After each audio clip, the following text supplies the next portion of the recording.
dari pengusaha, saya dari akademisi Pak, saya melihatnya dari akademisi. Jadi antara pengusaha dan akademisi itu kita bergabung. Oleh karena itu saran saya pertama kali itu kita bangun suatu usaha. Salah satu usaha yang paling bagus saat sekarang ini dalam kondisi yang goncang ini itu adalah pendidikan. Tadi Bapak menceritakan pendidikan. Pendidikan apa? Pendidikan yang akademis. Oleh karena itu kita lihat seperti saran Bapak tadi, kita itu minta lihat mana pendidikan perguruan tinggi yang boleh kita ambil. Nah, itu yang kita. Jadi kita nanti para semuanya punya background yang akademik, mungkin pemerintah dan Bapak sebagai pengusaha, Bapak Hasan dan Bapak Ali sebagai saya dari akademisi. Nah, jadi kenapa Pak James Riyadi itu di samping konglomerat juga suka dengan pendidikannya? Ya. Jadi Presiden University sukses, pemerintah harapkan sukses. Tapi kalau kita ingin mendirikan perguruan tinggi itu Pak, sendiri sekarang ruwetnya bukan main. Banyak amplop-amplop yang harus kita dan malah jengkel sendiri. Oleh karena itu kita lihat yang kolek-kolek. Kita seluruh Indonesia ada 4.552 perguruan tinggi. 4.552 perguruan tinggi yang sehat itu kira-kira cuma 20%.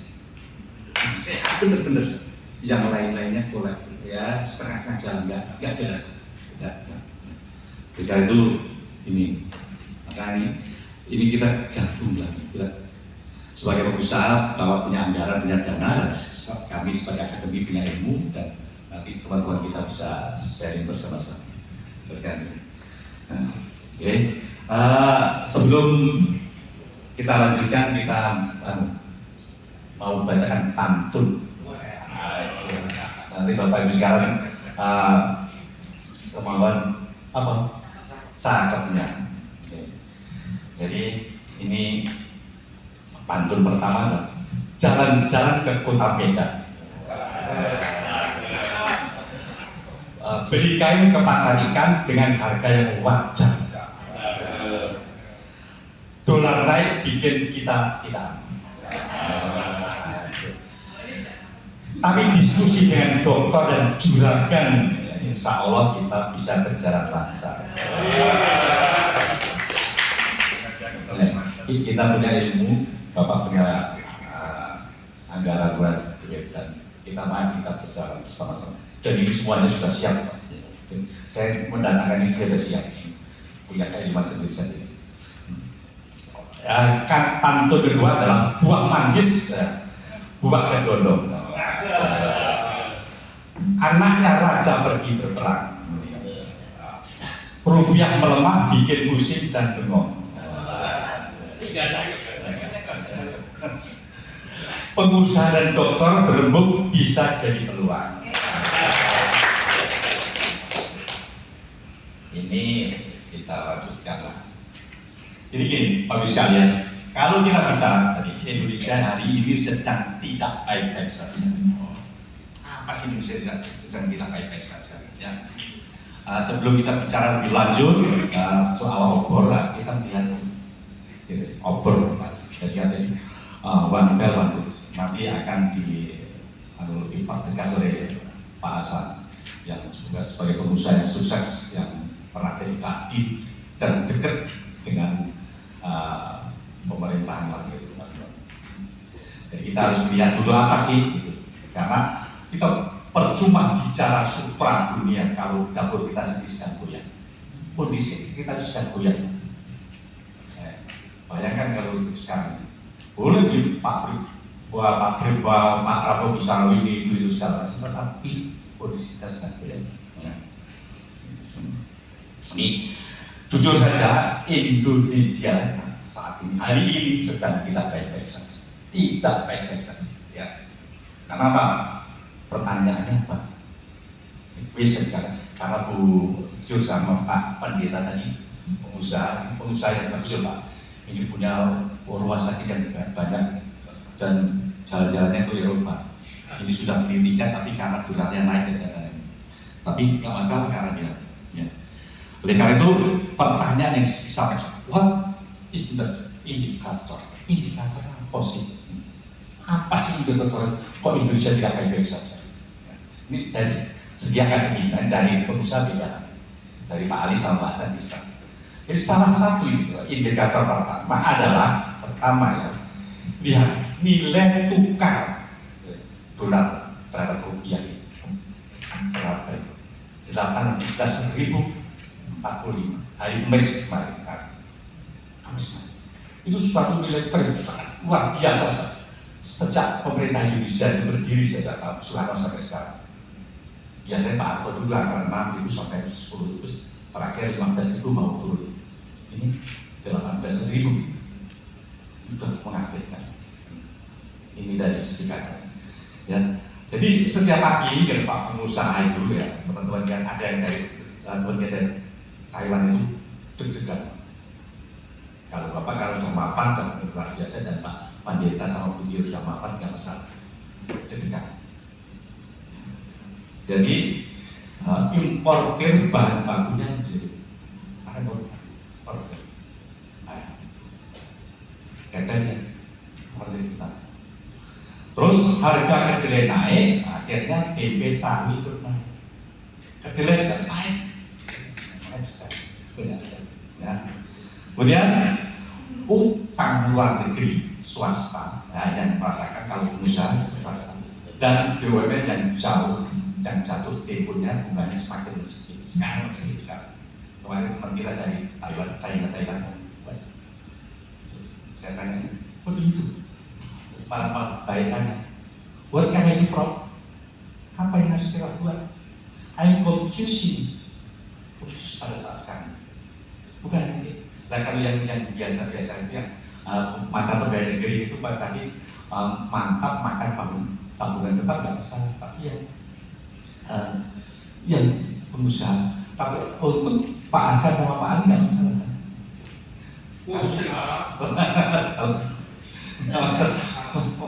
Ada masalah juga. Ya, karena apa? Dampak dolar ini 18 itu sangat signifikan. Jadi kalau yang mau jalan-jalan di Eropa kan ya hitungannya ditambah, unit costnya ditambah Pak Pendetanya. Oke. Jadi ini bukan sekedar angka yang di Lombok sana, bukan sekedar, itu bukan cerita, bukan di Amerika, tapi di negara kita. Bahkan soal warteg yang banyak itu karena harga minyak goreng mahal, minyak goreng kan mahal. Kemudian soal PHK pabrik itu karena mesinnya ada yang dari Jerman. Mudah-mudahan Pak Ali, Pak, mesin dari China bisa dikirim ke sini untuk pabrik kita. Jadi kan harga unit costnya lebih murah dibanding dengan Jerman atau Eropa. Nanti jawab Pak Hasan. Wah, ya, terima kasih. Saya ingin hubungan kita tidak hanya segera di meja sini loh Pak. Berarti kita itu bagaimana bisa meningkatkan bisnis antara kita semua. Dan Dr. Anton yang itu punya bisnis yang kapal laut. Oke, jadi daya beli kita. Kemudian indikator kedua, jadi pertama daya beli rendah. Oh iya. BPS bilang inflasi rendah. Oh iya, apa iya inflasi rendah?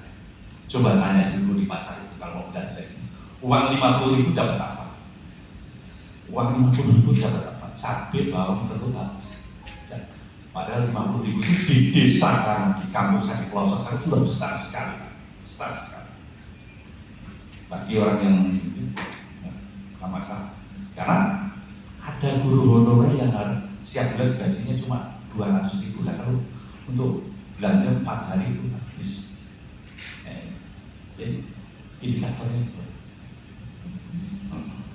Kemudian kelas menengah kita menahan belanja, mal sepi, menengahnya seperti Ya, kalau Pak Anton kan ke atas, yang menengah-menengah itu ya. Jadi mall di Bekasi sana atau mall dengan sepi.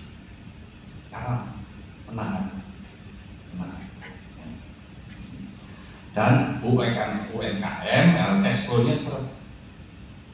Karena daya beli orang, daya beli masyarakat kita itu ditunda. Maka kalau UMKM tadi ya UMKM harus pemerintah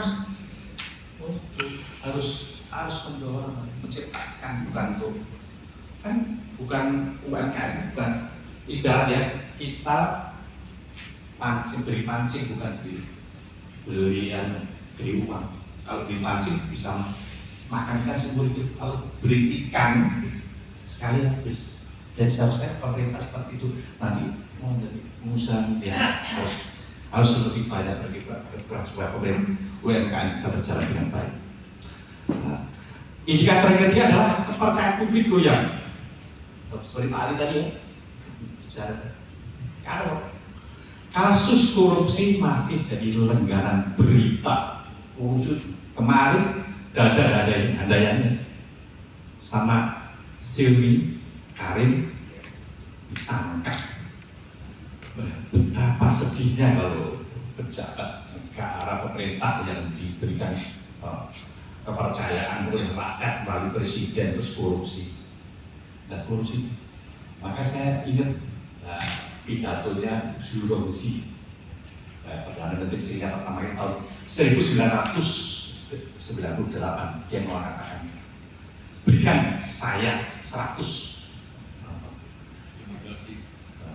tembak. Jadi satu berikan pada saya, kalau saya korupsi tembak saya. 99 saya kirim kepada koruptor. Itu tidak hanya sekedar omongan, tapi benar-benar wakil Partai Komunis yang dia mendukung, dia mengangkat, dia ditembak juga. Seharusnya kalau Indonesia tegas ditembak itu kira-kira bagaimana? Korupsi